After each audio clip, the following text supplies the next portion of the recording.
old. The last time I was a head coach was before Henry was born. So, very old. Yeah, many kids ago. That's how we do all life events. How many kids did I have then? Okay. Like I saw all my like IDs from Cristo Rey Jesuit, like my cards. And I was like, okay, I had one kid. Wow, I look really good there. Oh, I had 3 kids. Tough day. Okay. Ready? Yes. All right. What should we do when you read this question? Yeah, that's what we do. But what am I going to do like in the end? That's what we do first. But here's the option. Interval or test? Test. Is there enough evidence? Boom, running a test. Okay? So let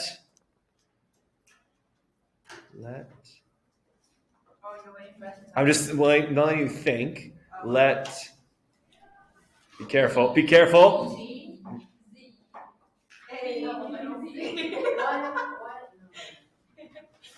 Not Y bar. That's for the sample. Well, the mean, but it's the population. Mu.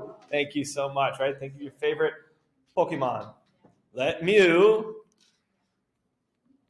My hand is so cold. Represent the population average home sale price in this city.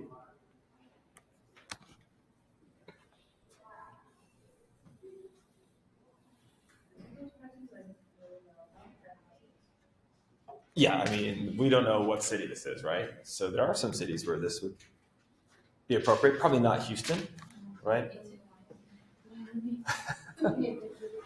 There are some places out there, though, Maria, that are becoming more expensive because they're making a lot of shows like Yellowstone, like about Montana, and people are going out there and buying a lot of stuff, so the prices are jumping up. But yes, we could find a city that this would be appropriate. Not our city, probably. Okay. What's the null hypothesis? What do we think is going on right now?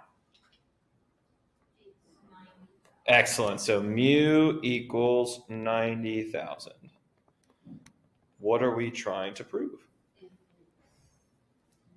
I might use greater than, less than, or not equal to. Yeah, you're looking in the question for something about is it going up, going down? Just says, is this enough evidence to reject? So is it different, essentially? So mu is not equal to. Now, you don't need to make a note of this, but the moment I put not equal to, what is my brain thinking about when I draw the sketch? Very good, Maria. I'm thinking that I'm going to be shading both tails, right? 2-tailed test. Just kind of as a reminder there. Okay. The first assumption. Excellent. That's it. We're not going to say the statement. One sale price for one home won't affect the price of another. I love it. So one home sale price won't affect another. What do you guys think about that? Anyone interested in real estate? Real estate agent? That's true. Yeah, I think if, I don't know much about buying and selling a house. I have done it, so I've lived through it. And a lot of times you'll hear them talk about the comps in the area, right? So similar to your house, like area, age, that kind of stuff. So this would worry me, right? But what if I told you that these houses are from all over the city? You'd worry you less, right? Because then they're not from one neighborhood. So what can we look for to make us feel less worried? Well, I would love to have a large sample. Sadly, I can't make up numbers, but I'm with you, Maria. More home prices will be better. But there's a word in the problem. What does it say about our sample? It's random. So at least hopefully, we can avoid it a little bit. So this is a random sample of 8 homes.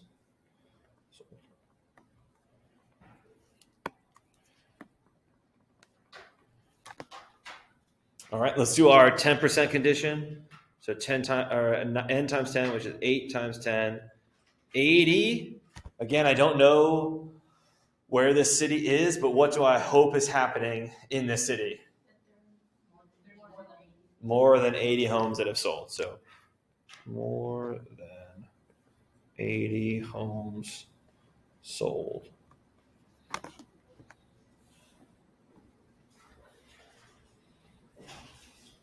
All right, so after this, again, this is not new. We're moving to the new assumption. What's the new assumption that we have to make for this test?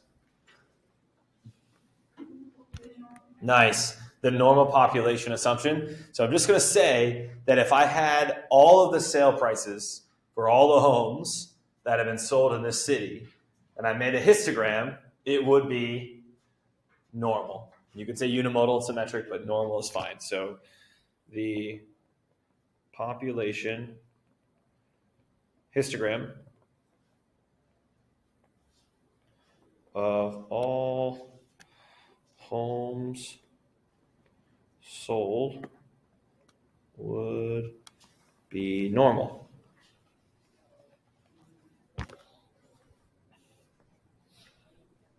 As I've said twice this week now, we won't know if this is true unless they tell us, right? With the problem we did yesterday about the gas mileage, they told us that the population was unimodal and symmetric.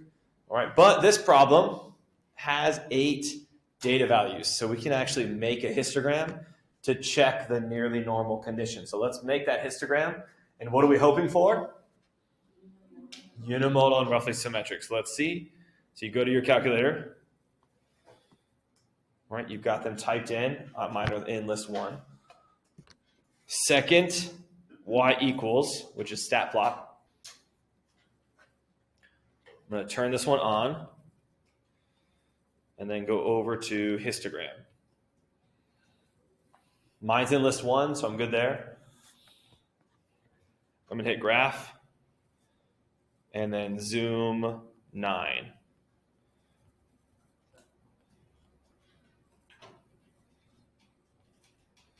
All right, what do you guys think? Straight shaking her head. I got it. No. Okay. If you're saying no, then how would you describe the shape? Doesn't look symmetrical. Does it look unimodal? One hump. Yeah. I don't see any like massive like space between 2 humps. Maybe some skewness. Maybe. Right. It's hard to tell. I could probably change the bin settings and make this work. But let's sketch it. So I'll put a little sketch to the side somewhere. All right, this is home sale price.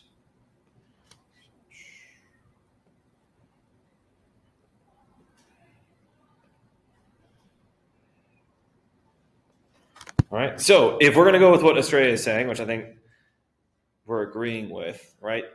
The histogram of these 8 home prices is not unimodal and roughly symmetric.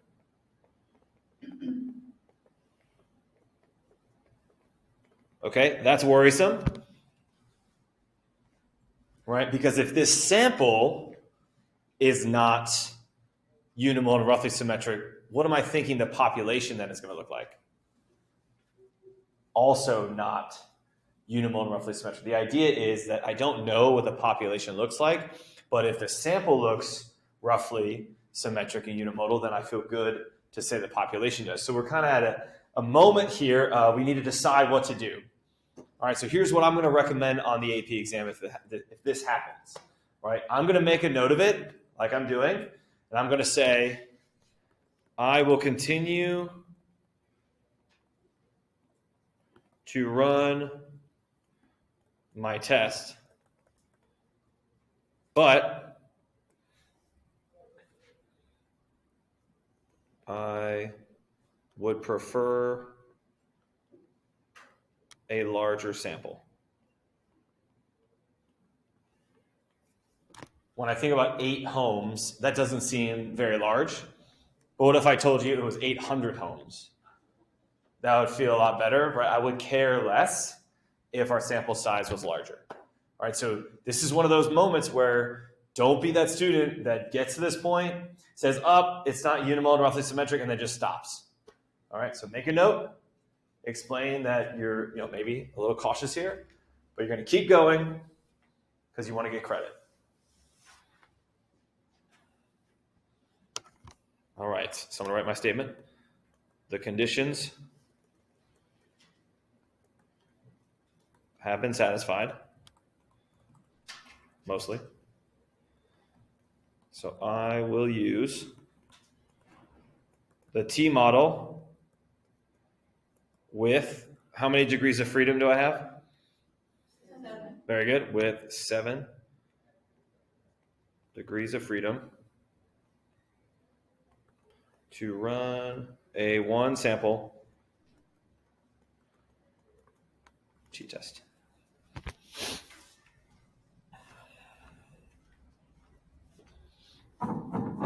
Remember, tomorrow you're going to run this test, not like this problem, but a test on your own.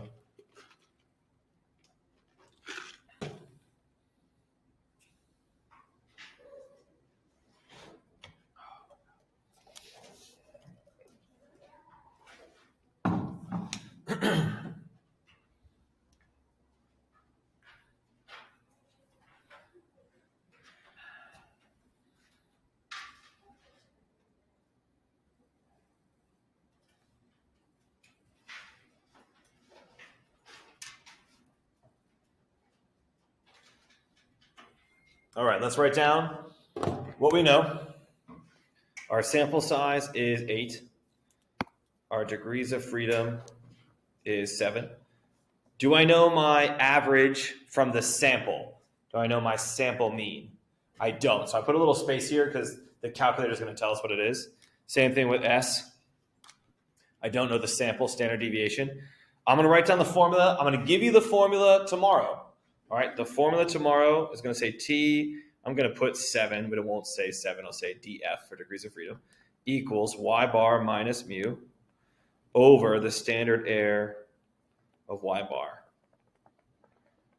which is S over the square root of N. All right, so that's going to be, I don't know yet, minus 90,000 over, I don't know, over the square root of 8.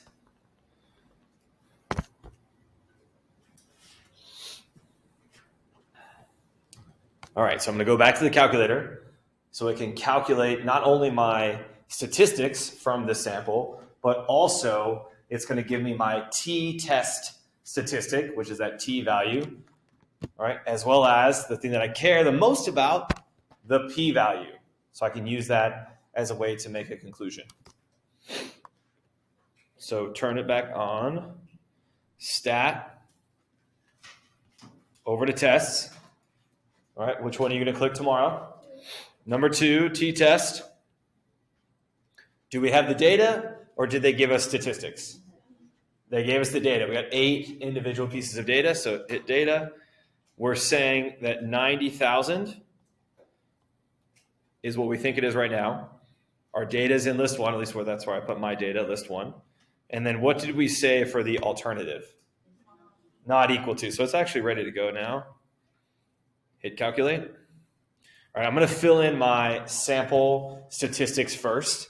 So the average from these 8 home prices was 85,250, which is below 90. So the test that we're running is essentially saying, is that different enough from 90 to be statistically significant to reject 90? That's what we're doing. Okay? So in this case, I'm going to write 85,250. So 85,250. So I slot it into where it's supposed to go. And then the standard deviation is 11,877 point, since it's money, 35.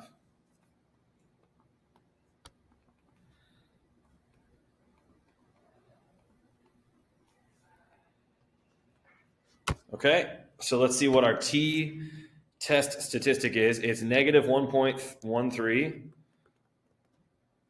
So when I draw my curve, that's over here. But as I mentioned near the beginning of this, the moment I wrote not equal to in the alternative means I need to shade in both tails. So you will lose points tomorrow and on the AP exam if you don't show both tails. And the p-value that I'm going to write down, the calculator has already calculated both areas that you shaded. So you don't need to do anything with it. Just write it down.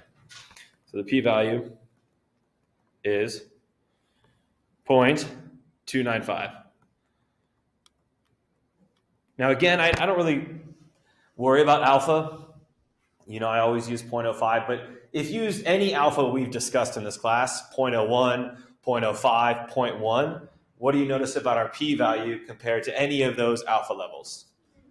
It's above, right? It's too high. It's almost 0.3.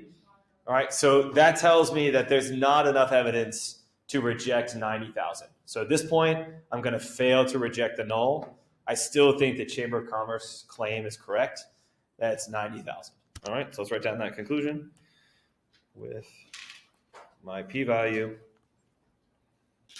being above my alpha of 0.05, I will fail to reject the null hypothesis.